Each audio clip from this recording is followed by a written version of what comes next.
Good day mga ka-sports natin dyan. Battle for bronze nga tayo. Ang ganda ng laban sa set 1 pa lamang ng Alas Pilipinas kontra nga sa Indonesian team. Kitang-kita natin na nakikipagsabayan naman ang Alas Pilipinas. At minsan nga sayang dahil nakakalamang pa nga tayo ng 3 puntos. Ngunit bahagyang nagka-error nga ang Alas Pilipinas, pero good fight pa rin kahit papaano. Kitang-kita naman natin na inilaban naman ito nila Angel Canino, Bella Belen, Alyssa Solomon, Provido at syempre ng ating AL Laure. Maganda rin ang ating opensa at depensa ng Alas Pilipinas, bagamat alam rin natin na talagang ayaw rin magpakabog ng Team Indonesia, kung saan nga nakikipagsabayan naman ang ating mga spiker kontra naman kay Megawati. Kitang-kita natin na medyo nahihirapan nga ang nasabi nating si Megawati makalusot ang kanyang mga spike dahil sa tindi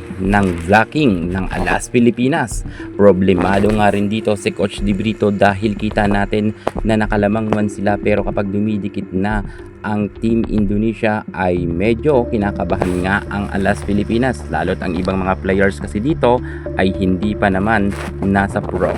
Kagaya nga ng star player na si Angel Canino, kung saan nga sana ay lamang na ang Alas Pilipinas ng halos 3-4 na puntos, pero nagsunod-sunod nga ang error ni Angel Canino kung saan hindi niya nga nare-receive ang mga spike or services ng Team Indonesia, at dahil dyan nakalamang nga ng 3 puntos ang Team Indonesia, at dito ay medyo nahirapan nga sa duluhan na laban ang Alas Pilipinas, bagamat itinabla naman ito ng Alas Pilipinas sa scores, pero medyo hindi nga talaga mabor sa atin ang pagkakataon dahil si Megawati nga ay hindi talaga nagpasiklab sa Alas Pilipinas. Veterana na to at alam niya na kayang-kaya niya rin malusutan ang Alas Pilipinas. Sa set 1 pa lang naman to mga ka-sports, napanalo nga ng kupunan nila Megawati at natalo nga nila ang Alas Pilipinas, pero very solid naman ang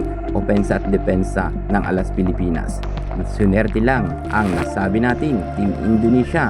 Nanalo man sila sa score na 24-26, pero lumaban naman ang Alas Pilipinas. Medyo nagka-error lang talaga sila at inalat sa duluhan na laban, pero alam natin na babawi ito pagdating sa mga susunod na set. Kayang-kaya nga nila pataubin sana ang Team Indonesia dahil talagang dikit naman ang laban at hindi natin maitatanggi na match nga ang laban ngayong araw. Abangan natin ang pagbawi ng Alas Pilipinas. Sa ngayon, Indonesia muna ang panalo.